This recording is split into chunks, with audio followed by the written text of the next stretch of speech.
नमस्कार दोस्तों, कैसे हो आप सब। आज हम जानेंगे R B denim share price target 2024, 2025, 2030 के बारे में। आखिर इस शेयर की वैल्यू क्या बताई जा सकती है इन सालों में। ठीक है, तो जो ये रिपोर्ट है हमने एक्सपर्ट के द्वारा तैयार कराई गई। इसमें आपको काफ़ी सारी इंपॉर्टेंट चीज़ें मिल जाएगी। और यहाँ पे जो हमने एक व्हाइट बोर्ड को रखा हुआ है जिसमें हम प्लस पॉइंट और माइनस पॉइंट को ऐड करेंगे। तो भाई रिपोर्ट में सबसे पहले दिया हुआ है कंपनी के बारे में जानकारी, जो बेसिक चीज़ें है वो सब दी हुई है, जिसे आप इसे बाद में डाउनलोड करके देख सकते हो। हम इसकी जो लिंक है मैंने डिस्क्रिप्शन में दे दी है। ठीक है, इस वीडियो में हम जो ये शेयर की टारगेट वैल्यू पर ही फोकस करेंगे, आखिर ये वैल्यू क्या हो सकती है। तो उसके लिए हमें कुछ ज़रूरी चीज़ों को देखना होगा। तो देखिए, सबसे पहले दिया हुआ है पिछले 5 सालों में शेयर की कीमत में वो बड़े बदलाव। तो जैसा कि हम देख सकते हैं 25 जून 2018 के साल में ये दिन में 32 रुपये के आसपास शेयर की वैल्यू ट्रेड कर रही थी। और अगर 26 जून 2023 यानी 5 सालों के बाद ये वैल्यू को देखें तो भाई जो ये वैल्यू है 20 रुपये के आसपास ट्रेड कर रही है और मैक्सिमम ये 38 रुपये तक गई है। तो भाई 32 रुपये तो ये 2018 में भी थी और जो कंपनी ने काफ़ी अच्छा रिटर्न नहीं दे पाई है। ठीक है, 5 सालों के बाद भी।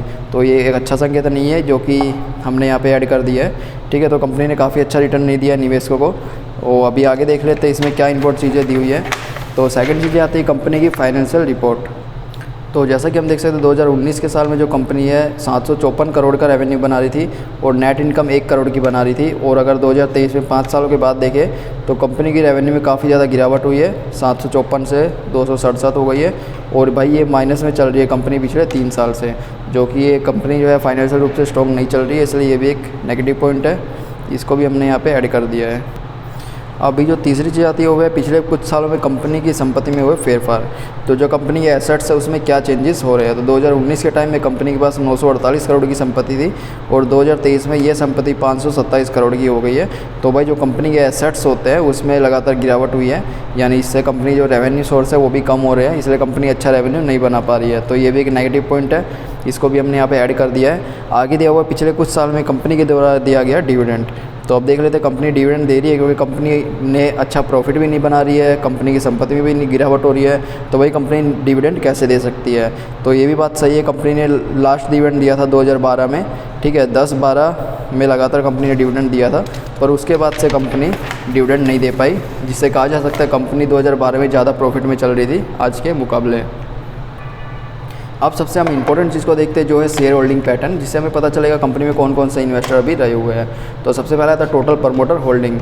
इसमें समावेश होता है कंपनी के पास रहे हुए कंपनी के शेयर। तो कंपनी के पास खुद के शेयर 65% रहे हुए हैं। ठीक है, जो कि एक अच्छा संकेत है।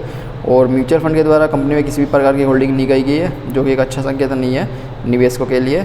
और अदर डोमेस्टिक इंस्टीट्यूशन, जिसमें भाई समावेश होता है जो कंपनी के जो भारत के बड़े इन्वेस्टर हैं उनके द्वारा 2% की होल्डिंग की गई है, जो कि इसमें थोड़ा बहुत एक अच्छा सेक्टर मान सकते हैं। ठीक है, और फॉरेन इंस्टीट्यूशन यानी जो भारत के वो विदेशी इन्वेस्टर जो भारत की कंपनी में निवेश करते हैं, उनके द्वारा भाई किसी भी प्रकार की होल्डिंग नहीं की गई, जो कि एक अच्छा संकेत नहीं है। और रिटेल इन्वेस्टर के द्वारा 32% की गई है, ये ज़्यादा मात्रा में नहीं है, इसको भी एक अच्छा संकेत मान सकते हैं। तो भाई अगर ओवरऑल चीज़ की बात करें तो जो कंपनी की शेयर होल्डिंग पैटर्न है वो लगभग अच्छा माना जा सकता है। ठीक है, क्योंकि अभी भी कंपनी में 2.11% भारत के बड़े इन्वेस्टर रहे हुए, जिससे कुछ भाई आशा जगाई जा सकती है।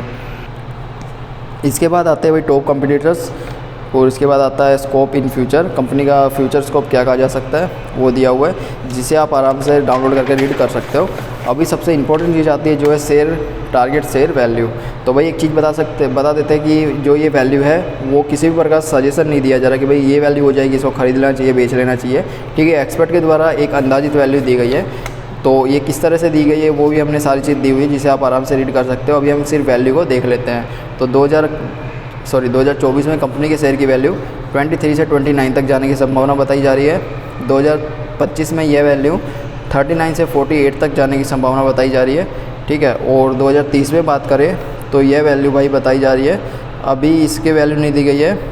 लगातार कंपनी के बारे में आने वाले प्रोजेक्ट पर ध्यान रखें ताकि हम जल्द से जल्द अपडेट कर सकें। ठीक है, अभी तक एक्सपर्ट के द्वारा भी ये वैल्यू नहीं बताई जा सकती है, क्योंकि अभी हमें पता नहीं चल रहा भाई कंपनी आगे कौन से प्रोजेक्ट पर काम करने का प्लानिंग कर रही है।